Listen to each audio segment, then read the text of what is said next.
میلاد کے سابق اور بعد اور وقت کے احوال کا بیان کرنا کیسا ہے؟ تو آئیے ذرا قرآن پاک دیکھتے ہیں، قرآن پاک کا مطالعہ کرتے ہیں تو پتہ چلتا ہے کہ ان چیزوں کا بیان کرنا یہ خدا کا طریقہ ہے، یہ خدا کا طریقہ ہے۔ اللہ کے نبی کی تشریف آوری، ولادت سے پہلے کے احوال، ولادت کے بعد کے احوال، ولادت کے وقت کے احوال، یہ ان کا بیان کرنا یہ اللہ کا طریقہ ہے، اور قرآن کے اندر اللہ تعالیٰ نے اس کو تفصیل کے ساتھ بیان فرمایا ہے۔ نبی پاک علیہ الصلوۃ والسلام کی ولادت باسعادت پر ہم جو کلام کرتے ہیں، آپ کسی ایک محفل میلاد کو اپنے ذہن میں رکھیں کہ مثلا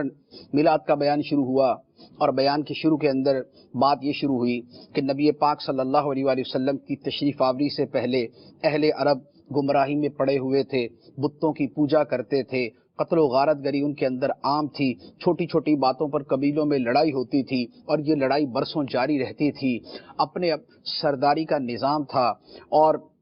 ایک ان کے اندر انانیت اور تعصب اور فخر اور غرور ان کے اندر پایا جاتا تھا،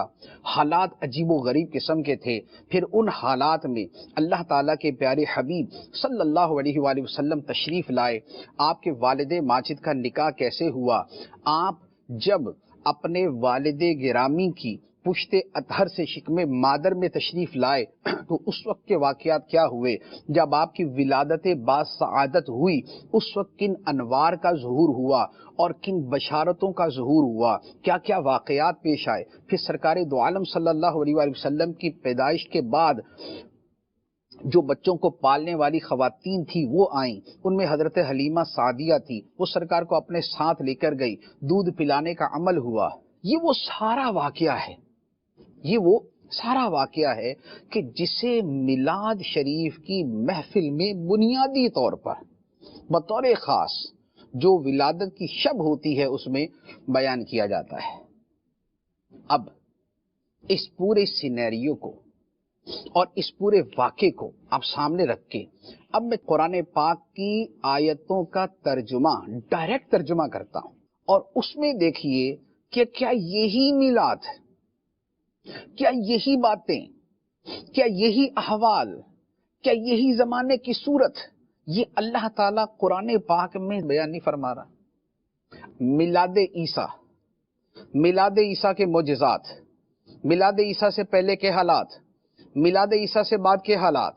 کیا ہیں؟ اللہ تعالیٰ قرآن میں فرماتا ہے، سورہ مریم کی آیت نمبر 16 سے لے کر آیت نمبر 34 تک، 34،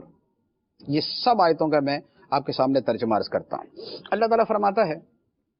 اور کتاب میں مریم کو یاد کرو کہ جب مریم اپنے گھر والوں سے ہٹ کر ایک مشرقی مکان میں چلی گئی اور وہاں جا کے انہوں نے ایک حجاب کر لیا، تو ہم نے مریم کی طرف اپنی طرف سے ایک خاص روح جبرائیل امین کو بھیجا۔ جبرائیل امین ان کے سامنے ایک جوان مرد بن کے ظاہر ہوئے۔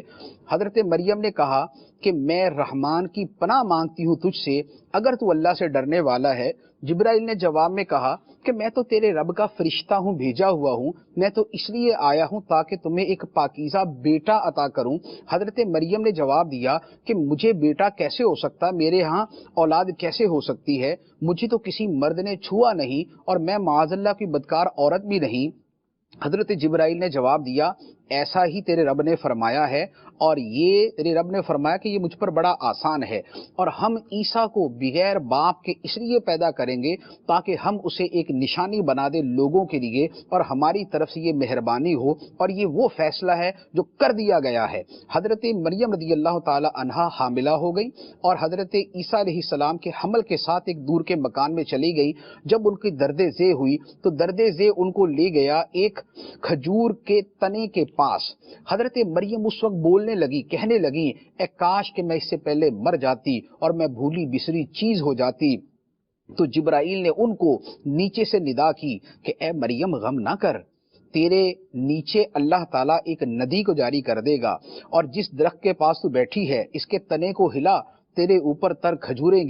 گریں گی، تو کھا اور پی اور آنکھیں ٹھنڈی کر، اور تجھے اگر کوئی بندہ نظر آئے تو اسے کہہ دینا میں نے رحمان کے لیے روزہ رکھا ہے، میں ہرگز آج کلام نہیں کروں گی کسی انسان سے۔ پھر حضرت مریم حضرت عیسیٰ کو لے کر اپنی قوم کے پاس آئیں اٹھائے ہوئے۔ لوگوں نے کہا اے مریم یہ تو نے کتنا برا کام کیا، اے ہارون کی بہن تیرا باپ تو برا نہیں تھا، تیری ماں بھی ایسی نہیں تھی۔ تو حضرت مریم نے اشارہ کیا حضرت عیسیٰ کی طرف۔ لوگوں نے کہا یہ جو جھولے میں بچہ ہے ہم اس سے کیسے بات کر سکتے ہیں؟ حضرت عیسیٰ علیہ السلام بول اٹھے میں اللہ کا بندہ ہوں، خدا نے مجھے کتاب دی ہے، اس نے مجھے نبی بنایا ہے، اس نے مجھے برکتوں والا بنایا ہے، میں جہاں بھی ہوں اس نے مجھے نماز اور زکوٰۃ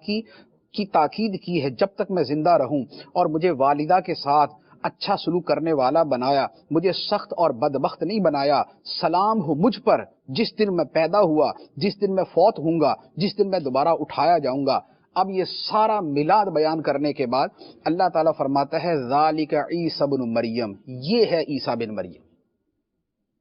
اب آپ دیکھیں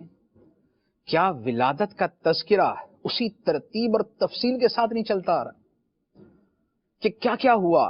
حضرت مریم کے ساتھ جبرائیل امین آئے اور آپس میں گفتگو ہوئی، پھر حمل ٹھہرا، پھر اس کے بعد جو ہے وہ پریشان ہوئی، اپنے دل کے اندر جو ہے وہ تمنائیں کر رہی تھی، پھر اس کے بعد پیدا ہوئے، پھر لے کر قوم کے پاس آئے، قوم نے باتیں کی، لوگوں نے سوالات کیے، حضرت عیسیٰ علیہ السلام نے اسی بچپن میں جواب دیے، اپنی شانوں کو بیان کیا، اپنے یوم ولادت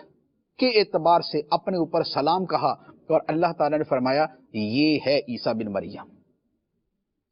یہ ہے محفل میلاد عیسیٰ علیہ الصلاۃ والسلام۔ یہ ہے وہ چیز جو اللہ تعالیٰ قرآن میں نبیوں کے بارے میں فرماتا ہے، تو اللہ تعالیٰ کے اسی طریقے کو لیتے ہوئے سرکار دو عالم نور مجسم صلی اللہ علیہ وآلہ وسلم کے بارے میں ہم یہی میلاد جو ہے وہ بیان کرتے ہیں اور یہی محفل سجاتے ہیں۔ اسی لیے کہتے ہیں صحاب رحمت باری ہے 12ویں تاریخ، کرم کا چشمہ جاری ہے 12ویں تاریخ، حسن ولادت سرکار سے ہوا روشن، میرے خدا کو بھی پیاری ہے 12ویں تاریخ۔ اللہ تعالی ہمیں دھوم دھام سے اور محبت و تعظیم کے ساتھ آقا کریم صلی اللہ علیہ وآلہ وسلم کا میلاد منانے کی توفیق عطا فرمائے، آمین بجاہ النبی الامین صلی اللہ علیہ وسلم۔